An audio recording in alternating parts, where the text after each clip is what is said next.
پوچھ رہے ہیں جی دوسری شادی کی فضیلت تو بہت ہے، لیکن یہ فضیلت صرف آپ کے لیے نہیں ہے، آپ کے بہنوئی کے لیے بھی ہے،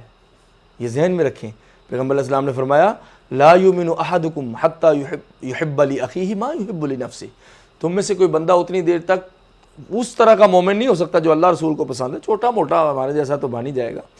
اللہ اور رسول کو جو سٹینڈرڈ چاہیے اس لیول کا مومن کامل نہیں ہو سکے گا جب تک کہ وہ اپنے بھائی کے لیے بھی وہی پسند نہ کرے جو اپنے لیے پسند کرتا ہے۔ ہم میں سے ہر بندہ فضیلتیں سناتا ہے، دوسری تیسری چوتھی شادی کی، کسی عورت کا سہارا بنیں گے، کسی بیوہ کا سہارا بنیں گے، کسی مطلقہ کو اس کا خاوند مل جائے گا اور جناب ہم اس کو لک آفٹر کریں گے، شیلٹر دیں گے، اس کو گھر مل جائے گا، کسی بچوں والی کو اس کے بچوں کا باپ مل جائے گا، بڑا کہتے ہیں۔ لیکن یہی بات جب ہماری بہن پہ آئے، ہماری بیٹی پہ آئے تو ہمیں بہت دکھ ہوتا ہے۔ سوچئے گا کہ کیا ہماری بہن جہاں ہم نے بیائی ہو اس کا میاں اگر دوسری شادی کرنا چاہے، ہماری بیٹی جہاں بیائی ہو ہمارا داماد دوسری شادی کرنا چاہے تو اتنی خوشی محسوس ہوتی ہے یا اندر کچھ اور محسوسمنٹ ہوتی ہے؟ تو یہ ذرا محسوس کیجئے گا۔